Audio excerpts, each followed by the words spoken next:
We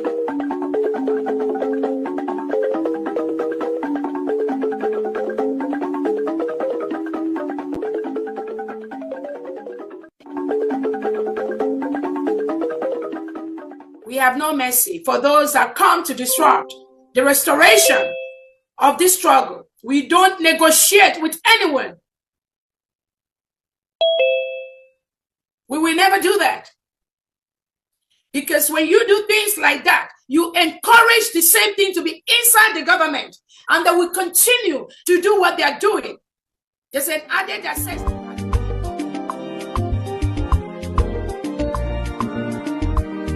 that.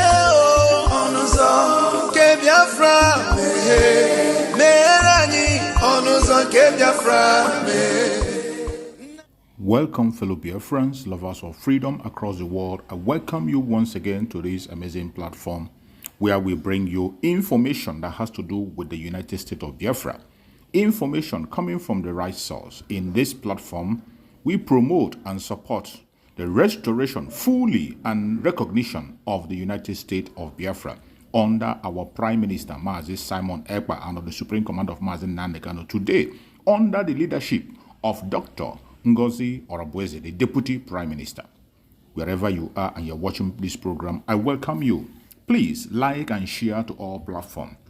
In this program, we will be continue to show you information that are coming from all angles, more especially things that has to do with the Biafran territory, regardless where it is, whether in the east, in the west, in the north, in the south.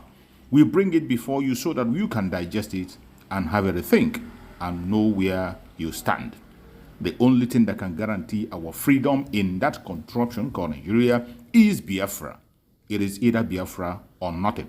And wherever you are, continue to support the United States of Biafra. That is the only way to go. That is the only way you can have good economy and have security.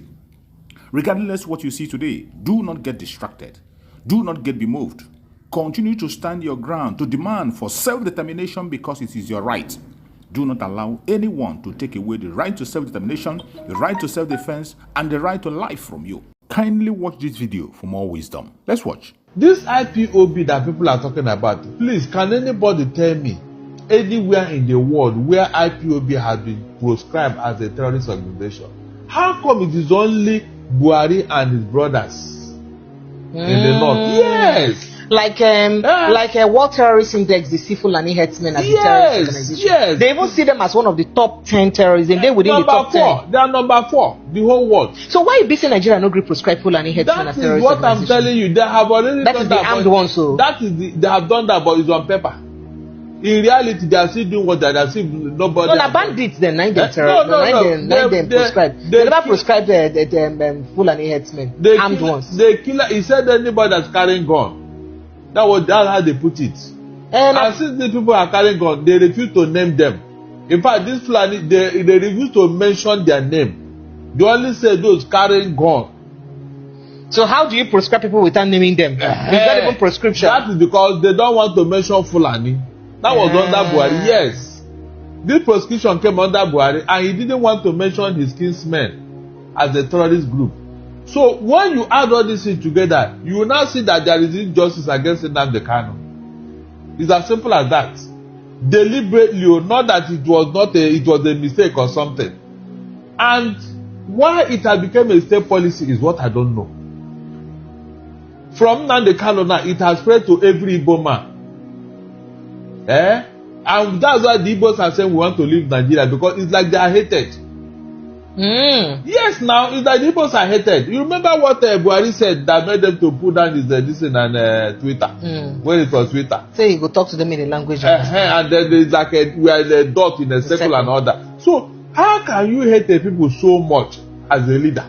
But why do you think they hate Igbos anyway? In fact, up to today, I have been thinking, Precious, I have not seen one single reason, except that what? The Igbos don't like injustice. Nothing else. They don't like. But by Mr. Darlington, inside the Igbo land, injustice no day. That's the question. Hold on. Because the leaders of Igbo land also they do injustice to their fellow Igbo people. The way they develop their region, that will not be injustice. Listen very well. Sir. Don't conclude. Sorry, sir. Now, the problem the Igbos have with every other part of the is because of this injustice, and then two, we don't like hero worship. If you want an Igbo man to come and lick your boot, it will never happen. We don't do it. I think that is one of the reasons why they hated them. The Igbo man depends on what he can do with his hand and with his brain. Oton. These are the things that are making them to hate him. Nothing else. An Igbo man don't have time for hero worship or somebody who will come and be what's it called? Teleguiding him, telling him what to do and what not to do. Count the Igbo man out. So these are part of the reasons. Apart from that, I didn't say any other thing. They are the most diligent, the most peaceful ethnic group in Nigeria. So is that not something to hold on to? Since the creation of this country called Nigeria, is there any time you heard that the Igbos were rioting, killing people, burning houses and all that of their own? Or how many other tribes they drum? It's very common here. And I remember when the OPC was holding sway with Gani Adams, during June 12th. Or was it not Igbo proper that they used to settle their score whenever they are fighting with the Northerners? Because Babangida are not June 12th. The North, rioting is like a everyday occurrence now. And who do they use to settle the matter? Is it not Igbos? So, left or right, the Igbo man has been suffering in Nigeria for something he did not even know. That is the truth. They hate their gods. They hate their diligence. They hate their industry. Pressure, that is the only problem the Igbo man have committed in Nigeria. Their industry. Their managerial skill. Their capacity to turn what do you call it? Stone into bread. These are the things that they made them to hate the Igbo man. Because they be wondering, after the war, how come these people are now holding the economy of this country? So, Barrister Darlington, do you agree with Kano's brother when they talk, say, now criminal elements, they take advantage of Nnamdi Kanu continuous detention, so they cause this katakata where they do organ harvesting. In fact, they say most of the people where they don't even catch for inside the south, say most of them they even speak Igbo language. Of course. They believe say most of them no be Igbos. No, but there's some where they don't catch, but like the person who kill the lawmaker for Anambra State, should be like Igbo language they speak. When they say, so now, how you go use marry those two? Now listen very well. Okay, you see, whenever there is a problem, there's something we call collateral damage. Yes, in the course of pursuing these people, there are some renegades who will take advantage of what is going on to cash in on it and make some money. Like when these terrorists were brought into Igbo land, some other Igbo young men who felt that these people are making money, so let me now join them. Something like that. You know, they say example is better than precepts. So it is these few people that have now taken advantage of what they brought to us, that they now say they are the people doing all this thing. I'm not saying that there are no bad guys in Igbo land. There are. But there are very few. And they were not bad until these people came into Igbo land. Yes. That person make them bad. Exactly. How? They took advantage of kidnapping is not in our culture now. It wasn't. Is there anybody where did their culture? Of course. You know the people who were doing it. The people from Niger Delta, they started the kidnapping the white men because of degradation. So you mean say kidnapping the blood of Niger Delta people? I said they started it in Nigeria. Everybody knows. In fact, militancy started there. That was why they gave them amnesty. Militancy started in Niger Delta. And you and I know the reason. So then if you ask you the occupation of Niger Delta people, go say na militancy. I say most of them, but what are they doing? And kidnapping. What else they cannot farm, they cannot fish. Their land has been messed up. So what do you think they will do next? So farming and fishing not be part of your occupation anymore. I said na militancy and kidnapping. Because those things have been taken out of them. They resorted to kidnapping Oyibos and other prominent Niger Delta before for spoiling their land. So people when they Shagamu forest now where they kidnap Niger Delta people. I said they started it. These other people now copied it. Which other people? This other part of the country. These other young men in the other part of the they now took advantage. And and now, so Niger Delta set example. Upgraded it. Yes, that's what I'm telling you. From history, it started in but Asari Dokubo and his group, they made a lot of money when they were giving amnesty. It happened in this country. All right. So what I'm not saying is that It started somewhere. These other people now copied it because they saw the money they were making out of it. So that means the Igbo boys where they kidnap now, where they do organ harvesting. They learn from the learners. Yes, so to do Ogwego, money medicine, jazz, and to get quick rich. Now Igbo man, Niger Delta people, Igbo people learn from. We are talking of kidnapping. We are doing Ogwego and all. They are talking of kidnapping and militancy. So when they do organ harvesting, not be kidnapped, they kidnap people. Hold on, and militancy. We want to. Barrister Darlington, when they kidnap people, organ harvesting, not be kidnap the first kidnap person before they even do organ harvesting. If they do money medicine to use person do money, ritual killing, not be kidnapped, they kidnap people they use do ritual killing. Hold on. So how did the kidnap start that they will use it and do money ritual killing? Well. Look, let us not miss up, please. Okay, sir. Kidnapping and militancy started in Niger Delta. And I'm giving you the reason. But it's I'm telling you that they not copied it. So this thing they started in Niger Delta. When they gave them amnesty and the thing stopped, these other people now felt that so to copy in ritual killing from Niger Delta. Did you say ritual killing here now? We are talking about ritual killing. They start by kidnapping the person. Please don't mix it up. Okay, that kind of kidnapping another branch. We are not talking of ritual killing here now. We are talking of militancy and kidnapping for ransom. Okay, sir. Militancy and kidnapping for ransom. It be not mentioned ransom before. That was what they were making money out of it now. No problem. It was from there now that when they gave them amnesty, the thing now stopped in Niger Delta. Then these other boys who felt that they had been left out now took it from them. That was how it started. Something started somewhere. You must go to the origin of anything that you are trying to discuss. All right, so by in a nutshell, they upgraded it. In a nutshell, any ECN person will kidnap or anything, or any IP will kidnap, they learn them from Niger Delta. It started there. It started in Niger Delta. Yes, yes. And I tell you the reason. I gave you the reason because the boys have nothing to do. Their land has been messed up. They can't farm, they can't fish. All right. So what do you think they will do? Thank you, Barrister. What do you think they will do? Cap and open the Kano story. So as this the Kano story day like this, when you don't talk, say federal government won't leave them there perpetually. How you see this matter to end now like this?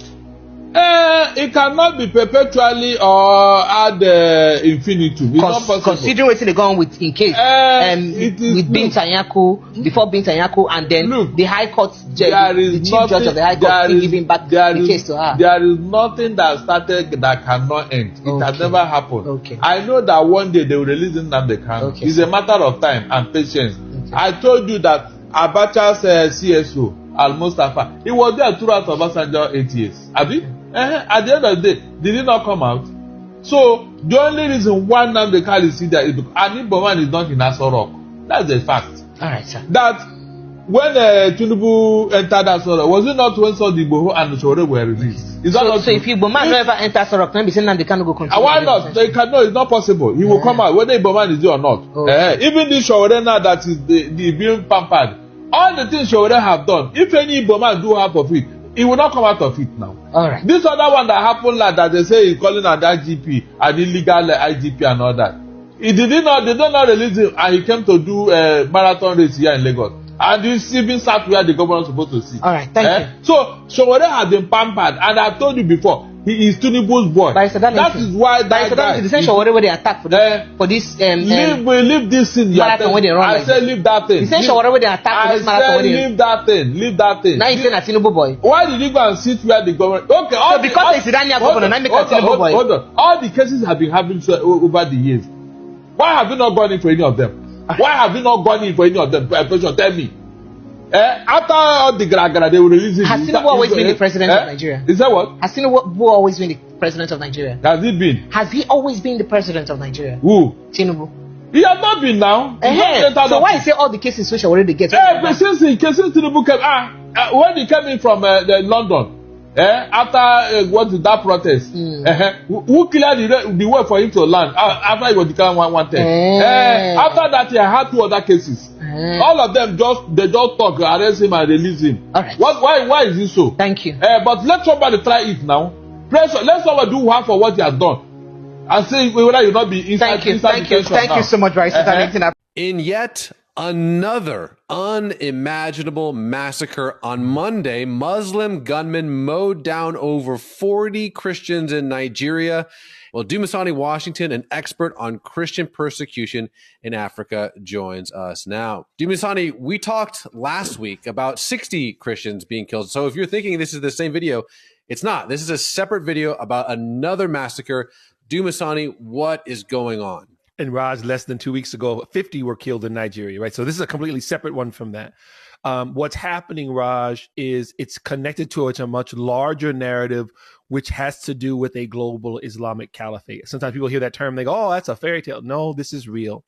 The Islamist groups, whether they're Boko Haram in Nigeria, right there, right, Al-Shabaab in Kenya and Somalia, Hamas in Gaza, right, the connective tissue is this Islamist vision of basically subjugating everyone who does not bow down to Sharia, who does not bow down to this interpretation of this Islamic faith. This, when I say this interpretation, as Raj, as you know, the number one death toll is actually other Muslims. Other Muslims are actually killed in these regions as well when it comes to the violence that's happening from either Fulani, which just happened here, or Boko Haram in other areas. So Dumasani, the pushback would be, you know, in Gaza, it's not religiously motivated. It's an occupation. In Nigeria, it's a land dispute. In the Democratic Republic of Congo, it's about rare earth minerals.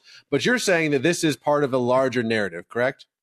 All of those things can be true at the same time, Raj. In other words, yes, does Hamas want Israel destroyed and they consider it part of their land, if you will? Yeah. But the heart of that is not about land. It's about they're saying we want to kill, not just destroy Israel, but kill all the Jews in the diaspora, right? They're committed to this global mindset of destroying Jews, Christians, and others who don't subscribe to their beliefs. So unfortunately for us, Raj, particularly in the West, those other issues, as you brought them up, they become the distraction. As you may remember, the article I sent you last week, we didn't get touched on it, is from it was Newsweek, is a young man from Nigeria. He said during the Biden administration, they said the problem was global warming, right? It was because of climate change, right? Climate change was the reason why they were coming and taking land. And all these are the things that they throw out to Westerners, hoping that we get distracted by that. But the real issue, this is a religious war.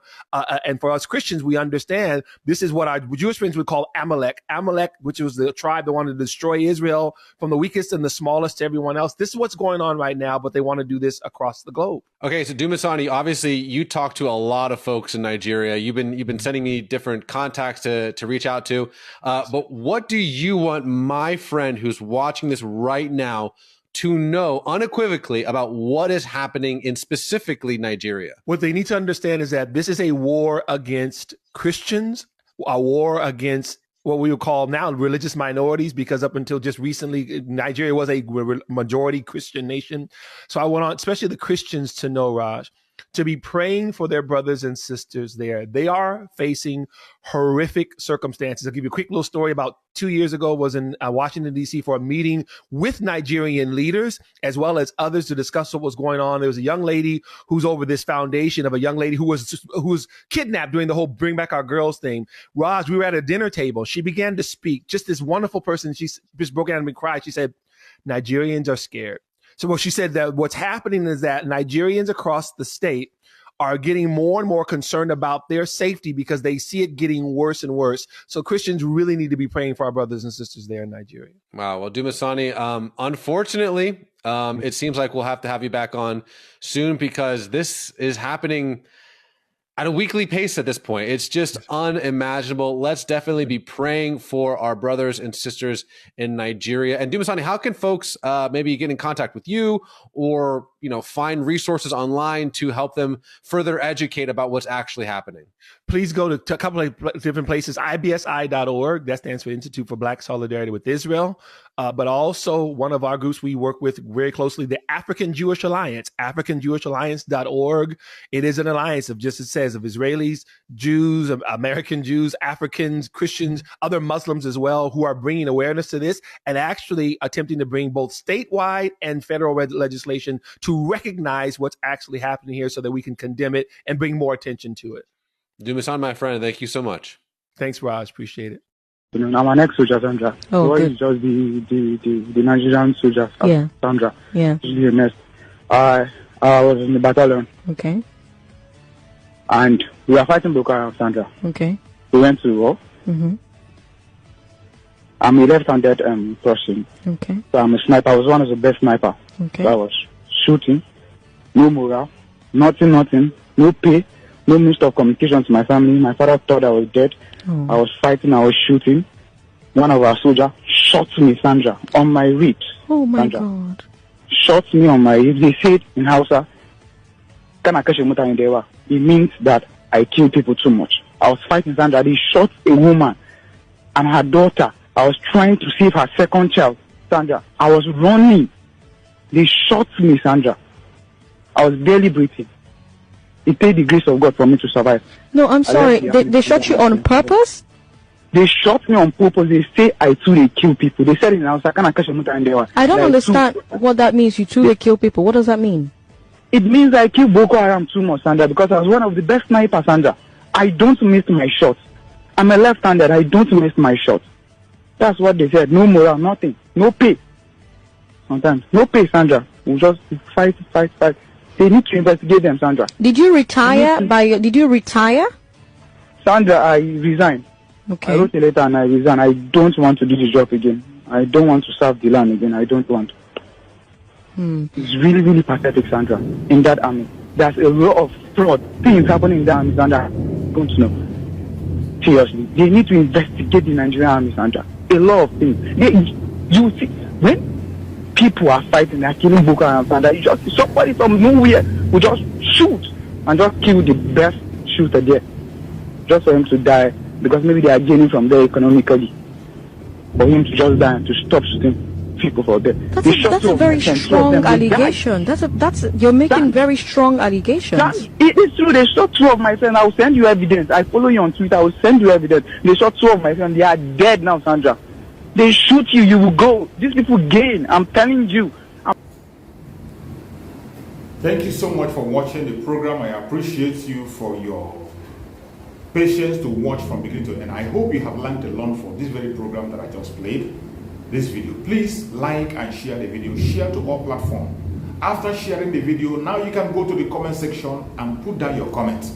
Whatever suggestions, contributions you have to make, what you think about the video I just played, go to the comment section and put your comment. I will go to the comment section and I bet you I am learning a lot from there, and you can equally learn from there. Let us share our experience on that comment section. Thank you so much and stay blessed. Don't forget to share, and we continue to bless you as you share. Biafran government, peace, progress, unity, and equity. We move